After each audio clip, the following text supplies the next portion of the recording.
بسم اللہ الرحمن الرحیم۔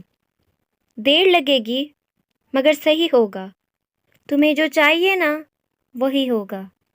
دن برے ہیں مگر زندگی تو نہیں، صبر رکھو، یقین رکھو، سب اچھا ہوگا۔ ہو سکتا ہے آپ کے پاس بانٹنے کے لیے کچھ نہ ہو، لیکن شکر کرنے کے لیے کچھ نہ کچھ ضرور ہوگا۔ شاخ پر بیٹھا پرندہ شاخ کی کمزوری سے نہیں ڈرتا، کیونکہ اسے اپنے پروں پر اعتماد ہوتا ہے۔ اسی لیے زندگی میں سکون چاہتے ہو تو کبھی کسی سے توقع مت رکھو، کیونکہ توقع کا پیالہ ہمیشہ ٹھوکروں کی زد میں ہوتا ہے۔ اپنے دل پر لگے زخموں کو نظر انداز مت کرو، بلکہ ان کو محسوس کرو، کیونکہ یہی وہ جگہ ہے جہاں سے روشنی تمہارے اندر داخل ہوگی۔ غلط کام غلط ہی ہوتا ہے، نیت اچھی ہونے سے کوئی حرام یا مکروہ کام جائز نہیں ہو جاتا۔ حضرت علی رضی اللہ تعالی عنہ نے فرمایا، اگر تمہارے ساتھ رہنے والا تمہارے نفس کی اصلاح میں معاونت نہیں کرتا تو اس کا ساتھ تمہارے لیے وبال ہے۔ جب کوئی دنیاوی طور پر اونچے رتبے والا شخص آپ کو کہہ دے کہ میں آپ کے ساتھ ہوں تو آپ تسلی میں آ جاتے ہیں، لیکن جب رب العالمین آپ سے کہہ رہا ہے کہ میں صبر کرنے والوں کے ساتھ ہوں تو آپ اس کو معمولی کیوں سمجھتے ہیں؟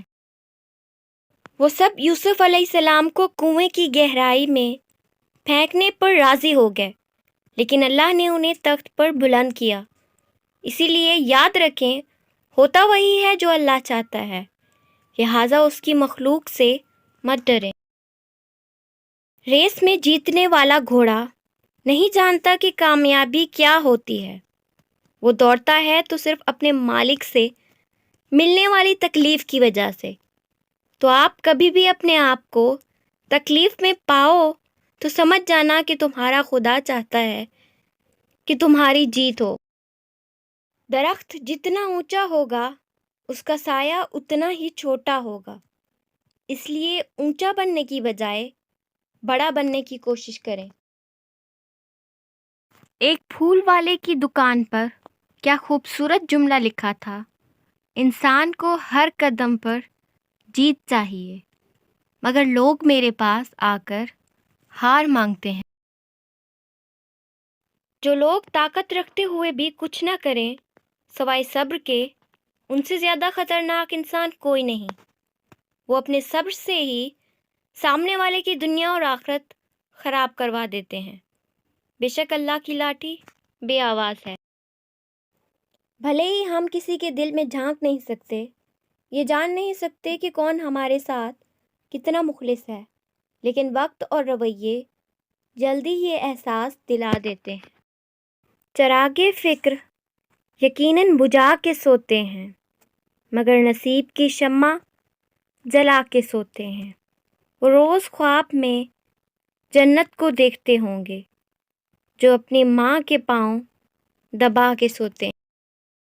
ماں کی عظمت اور بڑائی کا ثبوت اس سے بڑھ کر اور کیا ہوگا کہ رب کریم جب انسان سے اپنی محبت کا دعویٰ کرتا ہے تو اس کے لیے ماں کو مثال بناتا ہے۔